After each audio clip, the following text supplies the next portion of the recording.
Back in 2013, I was a field director with FairVote, Minnesota, and we ran the Rank Your Vote campaign, where it was our job to go out and educate and inform as many people to get involved and to be educated to rank their ballot successfully on Election Day. Ranked choice voting is a system that's used all across America, from Portland, Maine to the Bay Area. San Francisco and Oakland also use ranked choice voting, to countries all around the world.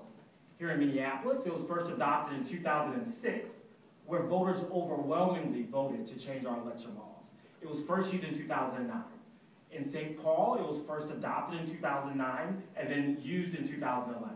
So in 2013 was the second time that the voters in Minneapolis and St. Paul used ranked choice voting. So in Minneapolis, it was a big test. It was a big mayoral test of offering this new system. So under ranked choice voting, voters rank their preferences, right? They rank their choices. Their first choice, their second choice, and their third choice. To win, a candidate must receive a certain threshold. In a normal, a single-seat election where there's only one winner, that candidate must receive 50% plus one. If no candidate reaches this threshold amongst first-choice votes, candidate with the fewest first-choice votes are eliminated. Those ballots are redistributed to those voters' second preferences. This process continues until one candidate receives the majority of ballots still remaining.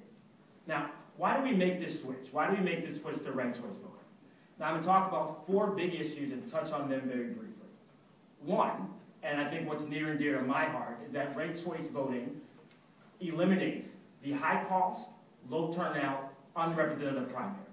It eliminates the high cost, low turnout, unrepresentative primary, and that opens up the door for communities of color. We used to have 2 elections in Minneapolis. One election that happened in November that a lot of people participated in, communities of color, young people, transient communities. And another election, a smaller election called the primary. It happened earlier, right? That election was a small sliver of people participated. That small sliver of people were very unrepresentative to the voters in Minneapolis. That small sliver of people looked opposite of me. They were typically older, typically white, and richer. They had the privilege to prematurely narrow the field down to 2 candidates, and everybody else who showed up in November got to choose from that widow field. Those days are over in Minneapolis and St. Paul. Ranked choice voters give more choices to high turnout in diverse election in November. What our data showed is that communities of color participated in primaries at a very abysmally low rate. They participated in a general election at an extremely high rate. So it narrows the playing field for communities of color. Second point is that ranked choice voting compels candidates to campaign positively. Instead of just attacking their opponents, candidates must earn support from all voters. They no longer can tear down opponents as they need to gain second and third place votes. Instead of just campaigning to a small sliver of the electorate to win a primary election, they must build a campaign to try to win a majority. 3, ranked choice voting mitigates the influence of money in election. Under ranked choice voting, having the biggest war chest always doesn't matter. And I'm going to talk about that in a second with the municipal election we had in Minneapolis. And finally, ranked choice voting fosters more choices and can demand more accountability and leadership. Extremism. Again, one more time. Instead of just appealing to a small sliver of your base, you must appeal to the general population. So just look at the big picture. What did we accomplish here in Minneapolis and St. Paul last year?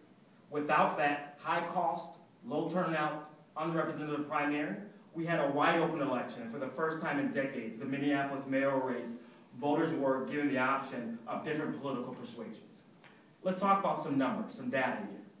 While ranked choice voting doesn't necessarily drive turnout, 80,000 people, the highest turnout in 12 years participated last year. And that put to doubt any rumors that ranked choice voting might deter voters from turning out. More importantly, ranked choice voters ensured that winners were decided in a single high turnout election in November. Now, how did they understand ranked choice voting? 88% ranked 2 choices, 78% ranked all 3 choices available in the mayoral race.